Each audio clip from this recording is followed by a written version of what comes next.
I recently had to go to Minneapolis and Eau Claire to take advantage of a cool musical opportunity. Space was limited in my backpack and I didn't really feel like taking my whole big diary. Then also you think if I lose my backpack or somebody picks it up for whatever reason, then they're gonna take my nice precious little diary where I've written 10 pages of nonsense and banal details. But the Pocket Commonplace book is a place for commonplacing. It's little bits. Little single bits separated by a line. All these little bits that I thought I lost when I accidentally left this little pocket notebook on a windowsill at a local venue. It's hardly a place to write your diary, right? So I'm going to talk about the solution I devised. You can find it here in the back pocket of my diary, where there is this little packet of guitar strings. Basically, the idea I came up with was to make a little packet that was a little folded booklet that was stapled twice and used 3 pieces of paper, so it'd be 12 pages.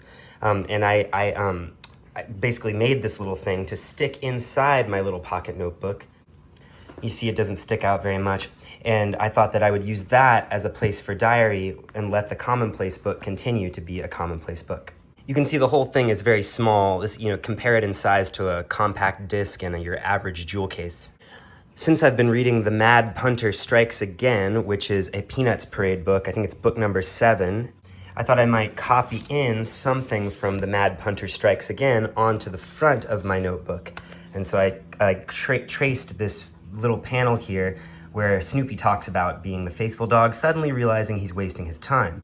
And I thought that it was a good way to express how I feel about keeping my diary, like knowing that it's both a waste of time and totally not a waste of time.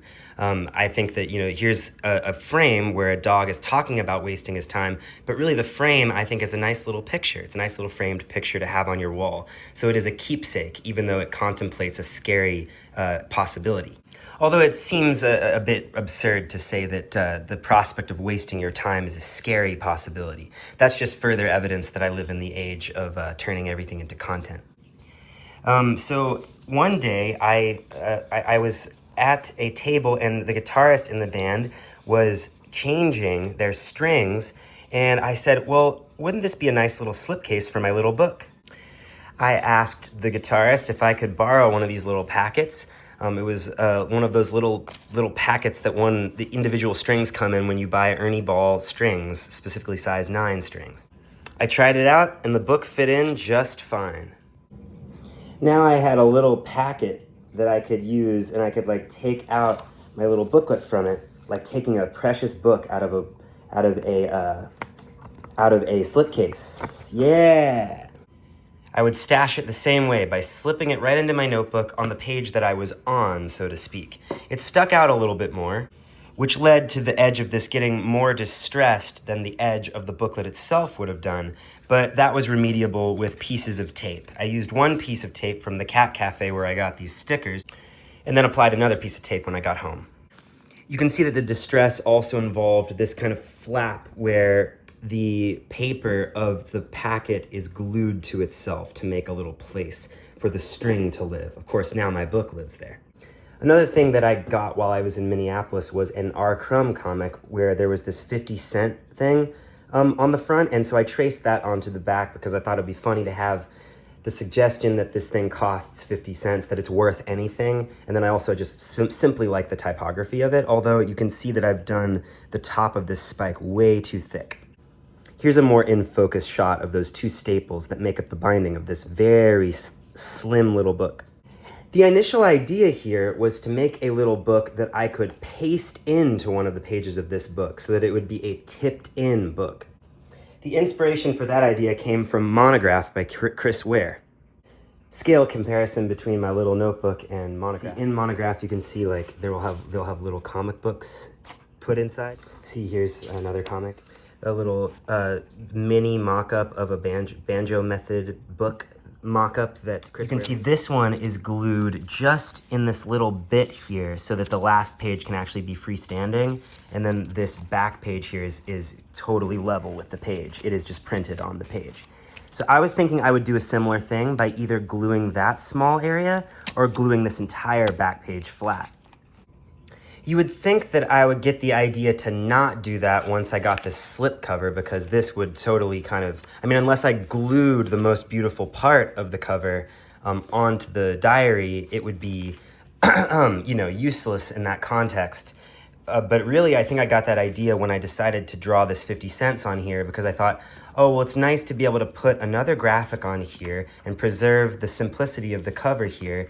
And then this way, I can just stash it in this massive, huge pocket that they keep in the back of these things that have the massive accordion thing. So I swayed from the original plan of pasting in the mini diary notebook, and I switched to this plan of I will keep it in its cool slipcase like a Library of America hardcover volume, and I will put it in the back of my notebook in that big pocket, because that pocket could probably fit several anvils and like an Acme piano and then like 24 issues of the New Yorker. I kind of don't really want to show the contents of the notebook so much, because really these are just the kind of things that I write in my diary. They're just little bits that probably mean nothing to no one, but they will guaranteed be funny in the future when I've totally forgotten them and then like go back and read this. There's a bit about a bike being stolen. The reason that I'm able to do this, have these tiny notebooks, is because I can write really tiny. Not everybody can write really tiny. If you can't write really tiny, then you could have a different kind of pocket notebook, or maybe you could store it differently when you get back home. But you could still use this idea of making a tiny little pocket diary that you take with you that is specific to the journey, so that you have this sense of a specific kind of draft that you're writing of the notes from that trip, a specific kind of place to meditate in, to better absorb details that you see in that place that you're in. The initial plan to tip in the book, or to like paste it onto a page of my diary so that it would be like a surprise book within a book, was the motivation for me making it so darn thin. I made it too thin. I ran out of pages. Having just the like 6 page turns that this allows you was not enough for me. I think if I had to estimate for that 3-day trip, I would prefer to have 20 pages. 20 pages of this size available to me, 20 pages of this like whatever A6 size available to me to write in. I would prefer a little bit more space. I ran out pretty quickly. So now I'm gonna put that back in the diary that I plan to write more in later today, and then I'm gonna tell you about a couple of other things. It's probably annoying to have somebody just sort of arbitrarily prolong their video by telling you what they're about to say rather than just saying what they were about to say. At the music event, there was this coffee people, Ruby, and they gave me a free notebook. They were giving away these notebooks, and they were giving away pencils. Ruby Coffee Roasters, Nelsonville, Wisconsin, USA. I mean, it's grid paper, which is cool. It's exactly the size of notebook that I like to keep. Just one of those ones that kind of bends around my wallet there in my pocket. It's white, you could draw on it. It's got the logo of a coffee roaster that I'd never heard of before. It's got like a sentimental provenance. They've got this really cool, I asked them what color this pencil is, and they said neon mint, and I do agree with them. The neonness doesn't come across, but some of the mintness does.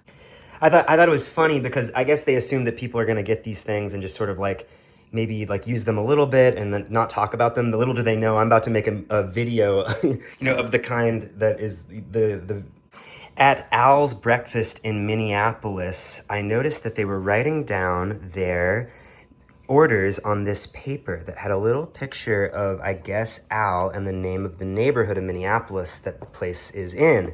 And I was going to, at the end of the time that I spent there, say, are you selling these? So I said, are you selling these at the end? And the thing is, the rapport between the server and my dear friend, who is very good at talking to people, was so strong that the guy just said, yeah, sure, have one, and gave me one that hadn't even been used yet.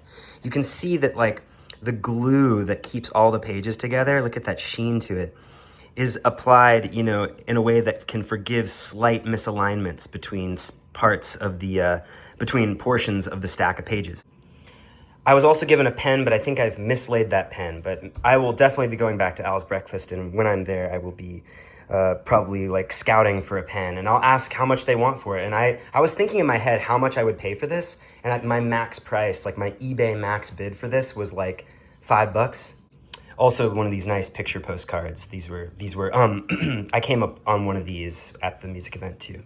I've noticed that of all the kinds of postcards there are to send, people are typically most excited about the ones that are just these classic picture postcards with the border and the caption at the top, and the small little write-up at the back. Lastly, in Eau Claire, I went to the Cat Cafe and got some cat stickers, and I also picked up one of these stickers for, I think, the radio station. And that is my trip in stationery. I made a little notebook. It was fun to use. It was a little too thin. I acquired all these other things. More fun is to be had every day, etc. And thank you.